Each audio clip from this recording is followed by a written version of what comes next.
أجمعين والحمد لله رب العالمين. السلام عليكم ورحمة الله وبركاته. بسم الله الحمد لله ولا حول ولا قوة إلا بالله العلي العظيم. أشهد أن لا إله إلا الله وحده لا شريك له وأشهد أن محمدا عبده ورسوله لا نبي بعده. اللهم صل وسلم وبارك على سيدنا محمد وعلى آله وصحبه أجمعين. أما بعد. Yang kami hormati para ulama, para ustaz, hadirin hadirat, bapak-bapak, ibu-ibu, jamaah salat maghrib yang dimuliakan Allah Subhanahu wa taala. Alhamdulillah, Allah Subhanahu wa taala masih memberikan kesempatan kepada kita, masih memberikan kekuatan kepada kita, masih memberikan kemudahan kepada kita, sehingga kita masih bisa melaksanakan salat maghrib secara berjamaah. Kita lanjutkan dengan majelis taklim. Ini semata-mata karena hidayah dan kekuatan daripada Allah Subhanahu wa taala. Maka mudah-mudahan seluruh ibadah yang kita lakukan diterima oleh Allah Subhanahu wa taala, menjadi sebab dosa kita diampuni oleh Allah, menjadi sebab dosa orang tua kita, mertua kita, keluarga kita, guru-guru kita, orang kampung kita, bahkan umat seluruh alam diampuni oleh Allah, menjadi sebab selamat daripada api neraka dan masuk surga tanpa dihisab oleh Allah Subhanahu wa taala. Kita lanjutkan kajian kita. Bismillahirrahmanirrahim. Qala al-musannif rahimahullah. Qala al-faqih Abu Lais Samarqandi rahimahullah, yang bagi liman da'a Allah ay yakuna badnuhu tahiran minal haram. Bahwasanya Al-Faqih Abu Lais Samarqandi mengatakan, sebaiknya hendaklah bagi seseorang yang berdoa kepada Allah Subhanahu wa taala, maka perutnya ini dalam keadaan suci daripada yang namanya perkara haram. Kenapa masalahnya? Fa innal harama yamna'ul ijabah. Karena sesungguhnya perkara haram yang masuk di dalam perut kita pada dasarnya itu akan menghalangi daripada terkabulnya doa oleh Allah Subhanahu wa taala. Jadi agar supaya doa kita mudah dikabulkan oleh Allah, cepat dikabulkan oleh Allah, hendaklah perut kita disucikan daripada yang namanya perkara haram. Artinya apa? Artinya kita berhati-hati dalam urusan makanan, berhati-hati. Bisa jadi haram secara zatnya atau juga haram secara kaifiatnya. Kalau haram secara zatnya, seperti bangkai itu memang haram. Bangkai itu memang haram, babi memang haram, anjing memang haram. Itu haram secara zat yang memang gak bisa disucikan. Cuman ada juga haram secara kaifiat. Contohnya apa? Contohnya gini, misalnya apel itu halal, Pak.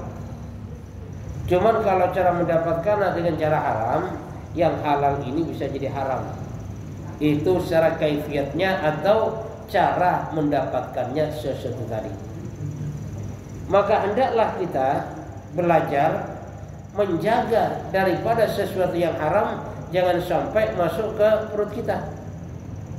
Kenapa? Karena kalau sesuatu yang haram masuk ke dalam perut kita, maka itulah yang akan menjadi penghalang diterimanya doa oleh Allah Subhanahu wa taala.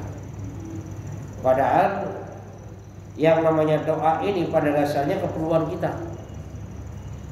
Doa ini adalah merupakan kebutuhan kita. Doa merupakan permintaan kita kepada Allah Subhanahu wa taala. Tapi di saat kita berdoa dan perut kita itu penuh dengan makanan haram, maka doa kita jauh daripada diijabah oleh Allah Subhanahu wa taala. Kan kadang-kadang orang mengatakan, ini saya doa udah bertahun-tahun tapi juga enggak dikabulkan. Kenapa? Karena ada yang salah dalam diri kita. Ya barangkali kita minumnya sembarangan, makannya sembarangan, bahkan berbagai macam sembarangan yang tidak sesuai dengan apa yang menjadi kehendak Allah dan Rasulnya, maka menjadi efek yang akhirnya doa kita jauh dikabulkan daripada Allah Subhanahu wa taala. Wa qad ruwiya an Sa'id bin Abi Waqqas radhiyallahu anhu annahu qala ya Rasulullah atullah fala yastajibu li du'ai. Ini diriwayatkan daripada Sa'id bin Abi Waqqas bahwasanya Sa'id bin Abi Waqqas ini mengatakan, ya Rasulullah, saya berdoa kepada Allah, akan tetapi doa saya tidak dikabulkan oleh Allah Subhanahu wa taala. Ini pernyataan Sa'id bin Abi Waqqas kepada Rasul tentang masalah doanya kok belum dikabulkan oleh Allah Subhanahu wa taala. Faqala Nabi sallallahu alaihi wasallam, maka Nabi sallallahu alaihi wasallam bersabda, ya Sa'ad istani bil haram fa inna kulla batnin dakhala fihi luqmatun minal harami la yustajabu du'ahu arba'ina yauman. Maka kata Rasulullah sallallahu alaihi wasallam, wahai Sa'ad, jauhilah daripada perkara haram. Jauhilah makan yang haram. Jauhilah minum yang haram. Kenapa? Karena sesungguhnya perut yang di dalamnya kemasukan daripada perkara haram, walaupun cuman satu suapan, maka itu menjadi terhalangnya doa, tidak dikabulkan doa oleh Allah Subhanahu wa taala selama 40 hari. Itulah jawaban Rasulullah sallallahu alaihi wasallam kepada Sa'ad bin Abi Waqqas di saat bertanya kenapa kok doanya belum dikabulkan oleh Allah Subhanahu wa taala. Jadi jauhi perkara haram. Karena dalam perut yang ada perkara haram walaupun cuma satu suapan, Pak. Atau bahkan kalau minuman satu teguk minuman, itu 40 hari doanya tidak dikabulkan oleh Allah. Itulah saking pentingnya kita menghindari daripada yang namanya perkara haram. Makanya kita sebagai orang Islam ini kan dibatasi dengan halal haram. Halal boleh dimakan, kalau haram ini dihindari, dijauhin. Bahkan kalau kita memakan barang yang haram, maka ini jatuhnya adalah dosa, dan konsekuensinya 40 hari doa tidak diterima oleh Allah Subhanahu wa taala. Wa yanbaghi liman da'a alla yasta'jila. Dan hendaklah bagi orang yang berdoa ini jangan buru-buru. Artinya apa? Artinya gini, saya udah doa tapi kok kenapa sampai sekarang masih belum juga dikabulkan. Istilahnya buru-buru dia. Padahal yang menaik doa itu pasti akan dikabulkan oleh Allah. Dan caranya Allah mengabulkan itu terserah Allah. Ya kan? Makanya di dalam kitab Hikam dikatakan bahwasanya setiap doa itu akan dikabulkan oleh Allah. Cuman cara mengkabulkannya itu Allah yang ngatur. Waktunya kapan dikabulkan Allah yang ngatur. Jadi bukan kita yang ngatur, Pak, tapi Allah yang ngatur. Tapi setiap doa pasti akan dikabulkan oleh Allah Subhanahu wa taala. Jadi hendaklah tidak terburu-buru dalam berdoa. Berdoa dengan sungguh-sungguh, dengan menggunakan daripada adab doa, perbanyak sholawat, perbanyak istighfar, atau bahkan sedekah dulu, kemudian berdoa kepada Allah Subhanahu wa taala. Karena sholawat ini sangat luar biasa untuk terkabulnya doa. Makanya sebelum kita berdoa, sholawat dulu perbanyak kepada Rasulullah. Sebanyak-banyaknya banyak sholawat. Setelah baca sholawat, istighfar perbanyak kepada Allah. Kenapa? Karena istighfar ini juga termasuk salah satu penunjang yang mempercepat terkabulnya doa oleh Allah Subhanahu wa taala. Makanya kalau kita bicara masalah istighfar ini, Pak, ada satu kisah yang masyhur di mana ini ada salah satu tukang roti di daerah Kufah. Dan tukang roti ini setiap kali ngadonin daripada rotinya ini dengan ucapan astagfirullah. Ya. Berarti satu kali ngadonin astagfirullah, astagfirullah, astagfirullah. Pendek kata, setiap gerakannya itu yaitu istighfar kepada Allah. Dan dia doa kepada Allah, dia pingin ketemu dengan Imam Ahmad bin Hambal. Karena selama ini hanya mendengar kemasyhuran daripada Imam Ahmad bin Hambal, tapi belum pernah bertemu dengan orangnya. Makanya doa kepada Allah Subhanahu wa ta'ala dengan istighfarnya tadi, maka Allah mengatur bagaimana pertemuan pengadon roti tadi dengan Imam Ahmad bin Hambal. Maka suatu ketika Ahmad bin Hambal ini datang ke satu daerah. Habis sisa dia mau bermalam di masjid itu, tapi ternyata diusir sama marbotnya kalau bahasa kita. Bahkan mau sampai tidur di emperan masjid saja nggak boleh sama marbot, diomel-omelin. Pokoknya harus keluar dari masjid. Coba bayangkan imam besar Ahmad bin Hambal diusir dari masjid, nggak boleh. Lah sampai akhirnya tukang roti tadi mengajak untuk ke kedainya kalau bahasa kita. Makanya diperhatikan oleh Ahmad bin Hambal ini, setiap kali ngadonin dengan ucapan astagfirullah, setiap ngadonin astagfirullah, pokoknya istighfar terus. Kemudian Ahmad bin Hambal bertanya, "Wahai Pak, ini sudah berapa lama kamu mengamalkan seperti ini?" Artinya setiap kali mengadoni roti selalu kamu ucapkan istighfar. Maka dia bilang, ya sekitar adalah 28 tahun saya melazimkan istighfar. Terus apa saja doa yang belum dikabulkan oleh Allah Subhanahu wa ta'ala yang kau minta? Makanya kata tukang roti tadi jawab, semua doa saya dikabulkan oleh Allah Subhanahu wa ta'ala kecuali cuma satu, yang sampai sekarang belum dikabulkan oleh Allah Subhanahu wa ta'ala. Apa itu doanya? Saya kepingin bertemu dengan Imam Ahmad bin Hambal. Makanya setelah mendengar itu langsung dipeluk tukang roti itu, sayalah Ahmad bin Hambal. Itulah caranya Allah Subhanahu wa ta'ala mengabulkan doa, Pak. Disebabkan dengan istighfar.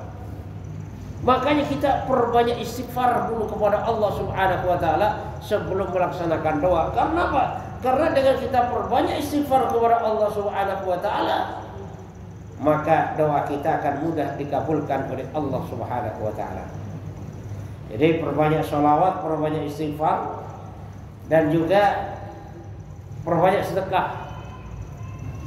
Jadi dahulu dengan istighfar, dahulu dengan sholawat, dahulu dengan sedekah, baru setelah itu mohon doa kepada Allah Subhanahu wa ta'ala. Maka akan dengan mudah, akan dengan cepat Allah Subhanahu wa ta'ala mengabulkan daripada doa-doa kita. Jadi sedekah dulu baru doa, bukan doa dulu baru sedekah, Pak. Ya. Cuma sekarang ini kan kadang-kadang udah salah kaprah, Pak, ya. Jadi orang sudah doa dulu baru sedekah. Sebenarnya sedekah dulu baru doa. Kan? Ya memang adat ini sekarang kuat.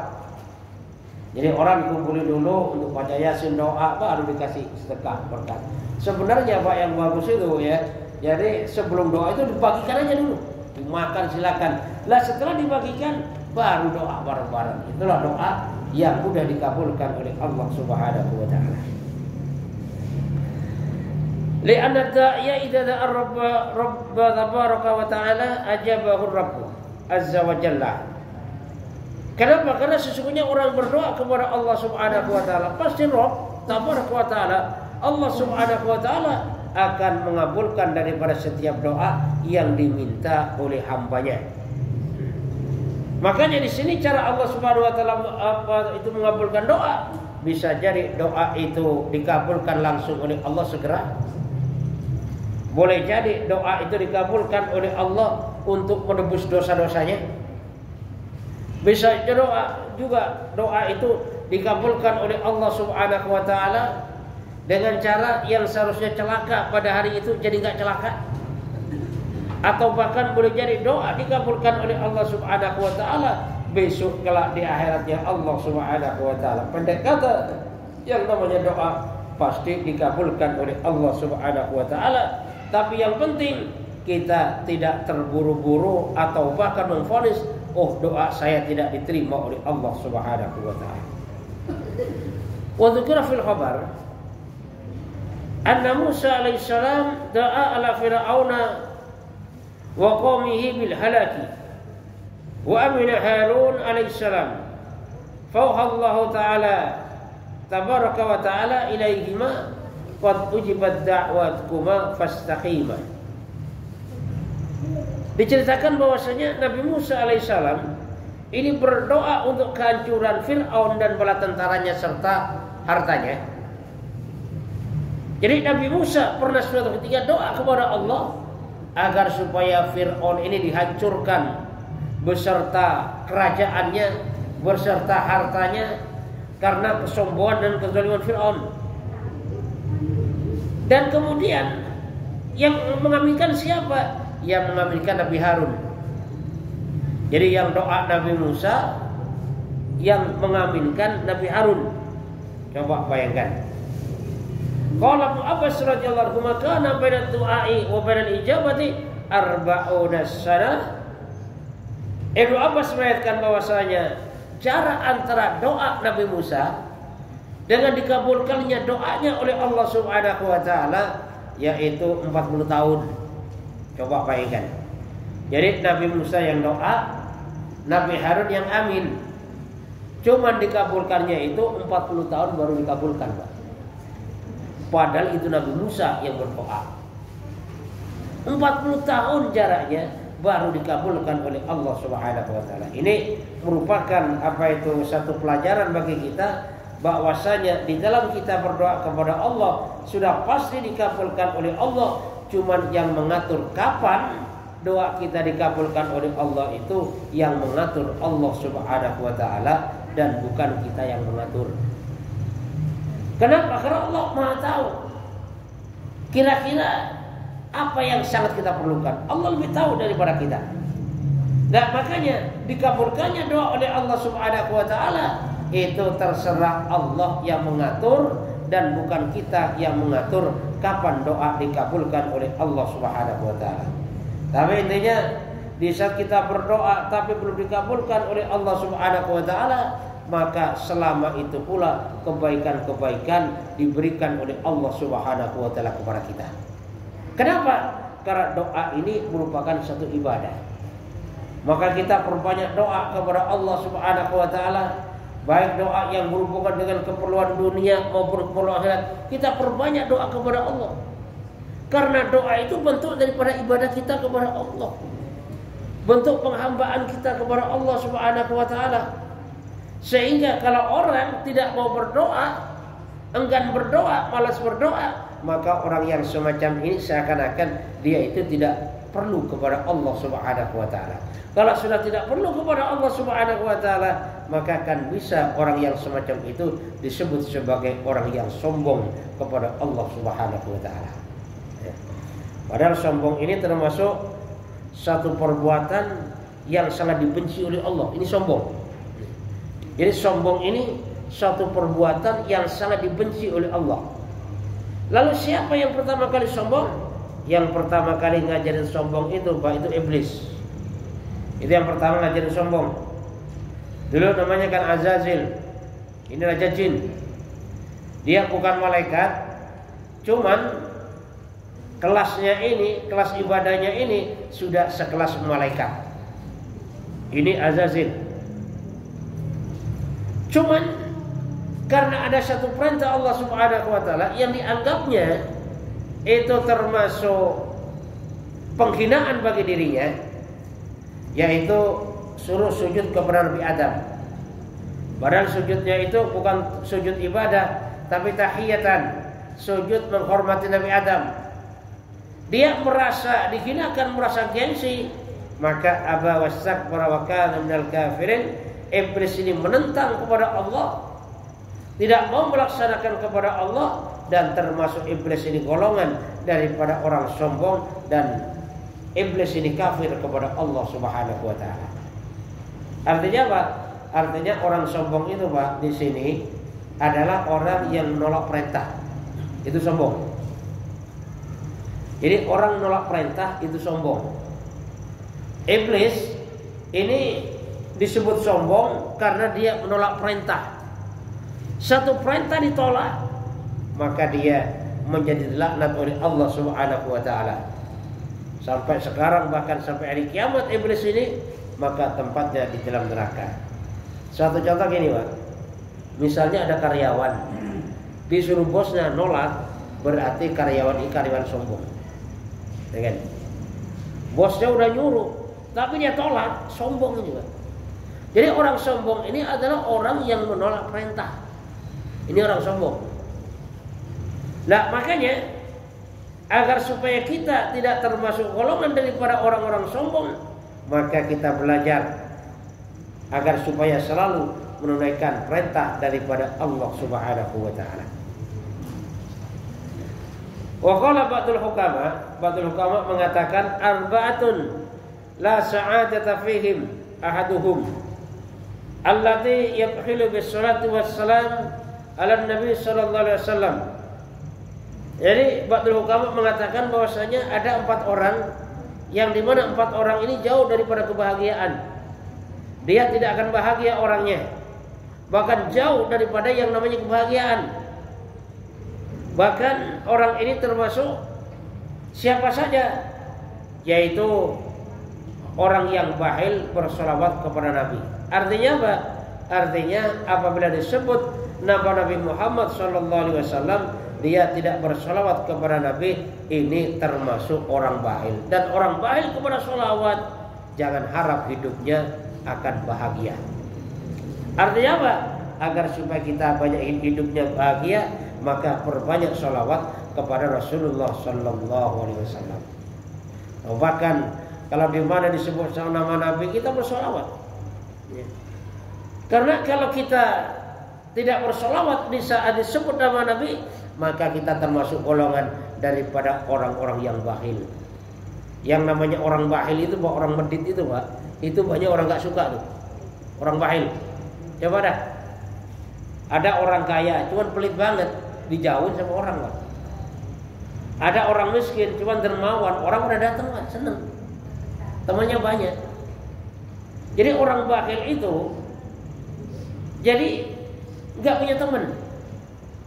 Bahkan sama tetangga pun nggak kenal dia. Lah makanya yang namanya orang bakhil ini termasuk orang yang hidupnya tidak akan bahagia. Yang kedua siapa? Yang kedua alladzi la yajibul muazzin, yaitu orang yang tidak akan mendapatkan kebahagiaan. Yang kedua adalah orang yang tidak menjawab suara azan. Suara azan pada dasarnya panggilan Allah. Kita harus menjawabnya. Menjawab dengan cara apa? Dengan cara apa yang diucapkan oleh muazzin. Sama. Misalnya Allahu Akbar, kita jawab sama Allahu Akbar. Kecuali di dalam hayyalas shalah, hayyalan falah, maka jawaban kita la haula wala quwata illa billahil aliyil azim. Jangan sampai kita cuek dengan suara azan. Lalu bagaimana kalau kita dalam WC, waktu kita kamar mandi misalnya kan azan berkumandang. Makanya dalam kitab Talqil Qaul itu diterangkan caranya kita menjawab. Bisa jadi jawaban kita dalam hati. Jadi saat ada kumandang azan kita jawab dalam hati. Jadi tidak boleh menggerakkan daripada mulut kita. Di dalam kamar mandi nggak boleh kita ngomong, nggak boleh kita zikir dan sebagainya, harus diam. Bahkan di saat kita bersin saja, maka ucapan alhamdulillahnya itu hanya di dalam hati saja. Atau bahkan cara jawabnya nanti saat keluar. Ya. Misalnya di kamar mandi dia nggak jawab azan, di saat dia keluar kamar mandi, maka dia menjawab azan sebagaimana jawaban yang biasa. Itu saking pentingnya kita menjawab daripada yang namanya suara azan. Jadi artinya di sini, Pak, menjawab suara azan itu bukan hanya dijawab dengan lesan saja, tapi juga dijawab dengan tindakan. Tindakannya bagaimana? Ya datang. Muazzin kan panggilan, Pak, manggil. Yang namanya dipanggil ya datang, gitu lah. Suatu contoh, misalnya ada seorang bos, manggil, disautin, iya bos, cuman nggak datang. Wah ini lama-lama dipecat ini orang Pak. Gimana? Setiap bosnya manggil dijawab, iya bos. Manggil lagi, iya bos. Tiap kali manggil, iya bos. Tapi nggak pernah datang. Bisa-bisa dipecat oleh bosnya tadi. Artinya apa? Artinya kita menjawab panggilan azan ini bukan hanya sekedar dengan lisan, tapi jawaban kita juga dengan tindakan. Tindakannya apa? Dengan tindakannya itu di saat azan berkumandang, maka kegiatan kita tinggalkan sementara, kita datang kepada panggilan azan, kita laksanakan dengan sholat berjamaah. Dan kalau sudah demikian, berarti kita sudah menjawab suara azan dengan lisan, juga menjawab dengan tindakan. Lah kalau sudah seperti itu, maka kebahagiaan akan diberikan oleh Allah Subhanahu wa taala dari dunia sampai akhirat. Ya. Jadi suara azan Pak, Masya Allah ini luar biasa nih. Makanya muazzin ini Pak, pahalanya besar banget nih. Kenapa muazzin itu sunnahnya suaranya kenceng? Karena semua yang mendengarkan dari para muazzin itu berdoa untuknya. Batu pun berdoa, pohon pun berdoa, pendek kata berdoa kepada muazzin bagi setiap apa yang mendengar daripada yang namanya suara azannya. Bahkan kalau keterangan dalam kitab Daqaiqul Akbar bahwasanya besok ini masjid ini dirubah oleh Allah Subhanahu wa taala jadi kendaraan. Maka yang menuntun itu imamnya, yang menggiring adalah muazzinnya. Ya. Jadi yang nuntun imamnya, yang giring muazzinnya. Nah, cuman Pak kalau kita lihat kondisi saat ini, kayaknya ini penumpangnya pada sepi Pak. Ya bisa kita bayangin kan, misalnya bus antar kota, kalau penumpangnya sepi Pak, kan kasihan banget kan. Sopirnya ada, kondeknya ada, cuman penumpangnya sepi. Lah besok di akhirat saat mau ke surga, jadi masjid dirubah oleh Allah Subhanahu wa taala menjadi sebuah kendaraan. Nah imamnya yang nuntun dan muazzinnya ini yang menggiring. Ya kalau bahasa sekarang misalnya kalau bus kan imam ini jadi supirnya lah ya. Nah muazzinnya jadi keneknya yang ngatur, ayo bapak duduk sini, ibu duduk sini, yang ngatur semuanya. Itu kan muazzin. Nah makanya agar supaya kita termasuk ikut dalam kendaraan itu, maka dari sekarang kita harus datang di saat ada kumandang azan.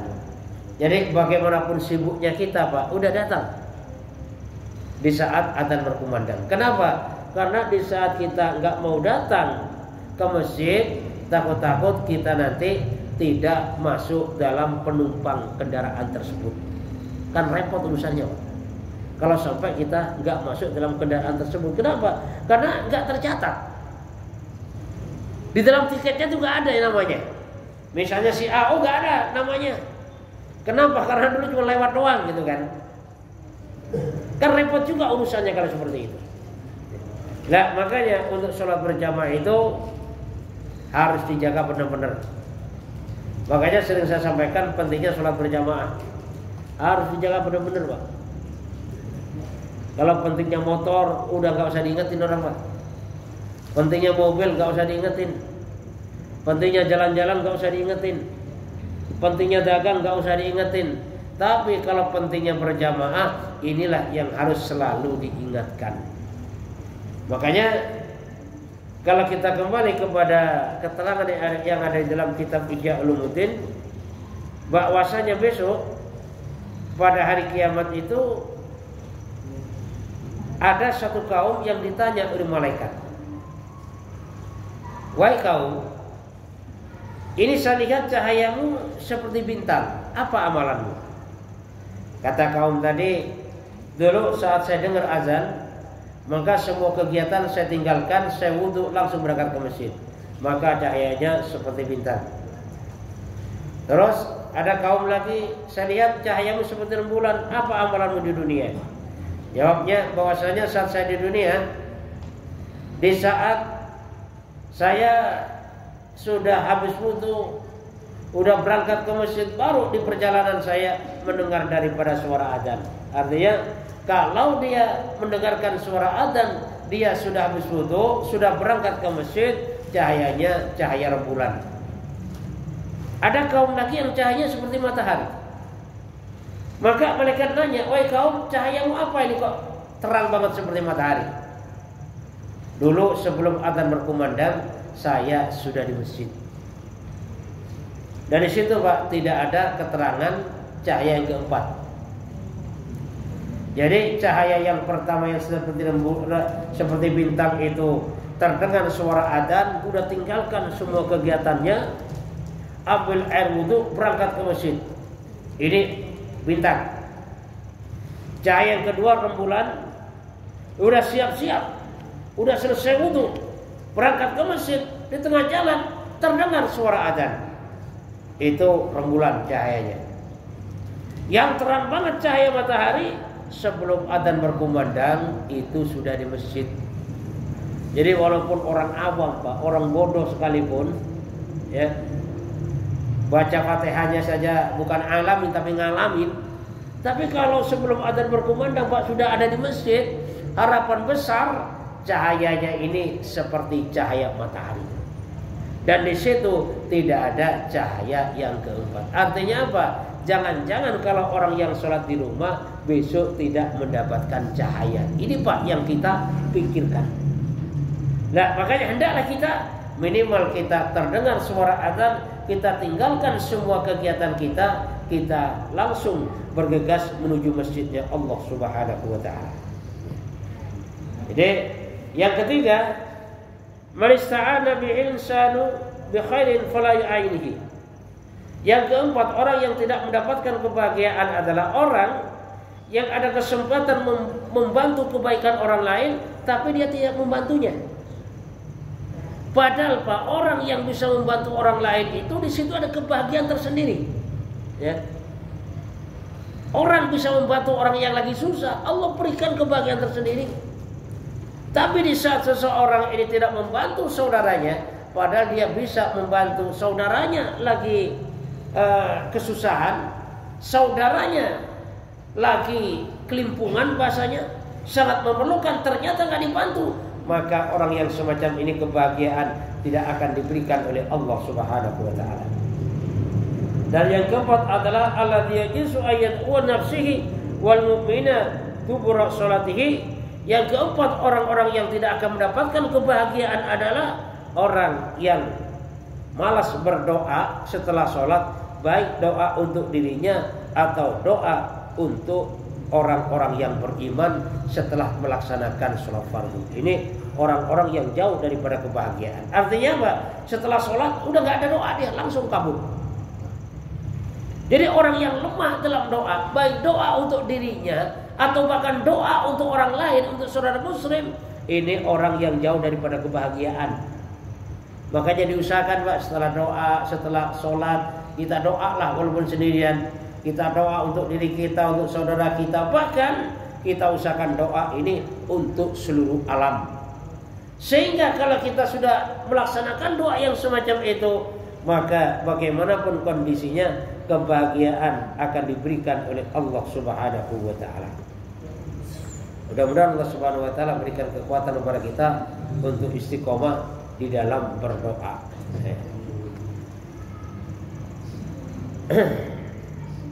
Wa qala Abdullah al-Antaqi radhiyallahu an, Abdullah al-Antaqi mengatakan, dawaul qalbi khamsatu asya. Kata Abdullah Antaqi bahwasanya obatnya hati ada 5. Apa?